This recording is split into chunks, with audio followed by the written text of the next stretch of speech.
काशीपुर में किसान मरे या जिए, प्रशासन को परवाह नहीं। ये सवाल भारतीय किसान यूनियन के युवा प्रदेश अध्यक्ष जितेंद्र सिंह जीतू की अगुवाई में सैकड़ों किसानों ने एसडीएम कार्यालय के बाहर उठाया।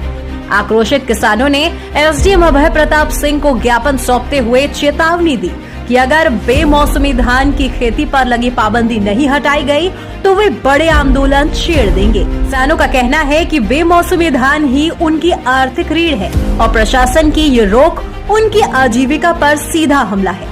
कर्ज में डूबे किसानों का कहना है कि बरसाती धान की फसल पर लागत ज्यादा और मुनाफा कम होता है, जिससे उनका गुजारा मुश्किल हो जाता है। किसानों ने साफ कर दिया है कि अगर उनकी मांगे जल्दी पूरी नहीं की गई तो वो सड़कों पर उतरकर जबरदस्त आंदोलन करेंगे।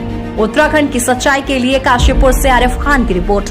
ये जो बेमौसमी धान ना लगाने का इन्होंने एक निकाला है आदेश, उसी को लेकर हम यहाँ पर पहुंचे हैं।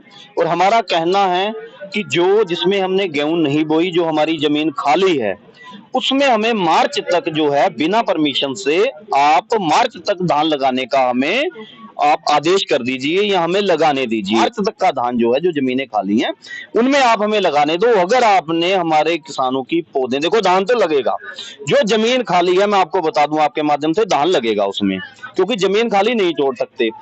अब जो अगर कोई प्रशासन का अधिकारी हमारी पौध को या धान को नुकसान करने आएगा तो हम उसके खिलाफ आंदोलन करेंगे और कड़ी तरीके से सब लोग इकट्ठा होकर मुकाबला करेंगे। हम लोग कि भारतीय किसान यूनियन और क्षेत्र के अन्य किसानगण आज आए थे। उन्होंने जो बेमौसमी धान की जो खेती होती है उसके लेके समस्या, उन्होंने ये बताया कि इसमें जो उनको परमिशन लेनी थी, क्योंकि एक इससे पहले एक कमेटी बनाई गई थी और ऐसे क्षेत्र आइडेंटिफाई किए गए थे जहाँ पे बेमौसमी धानों की खेती की जा सकती है।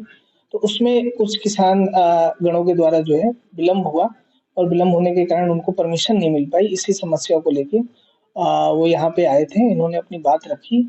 और इसके अलावा जैसे जो मक्के की खेती करनी है, उनका ये कहना है कि मक्का अगर वो लगाते हैं तो उसको एमएसपी पे उनसे क्रय किया जाए।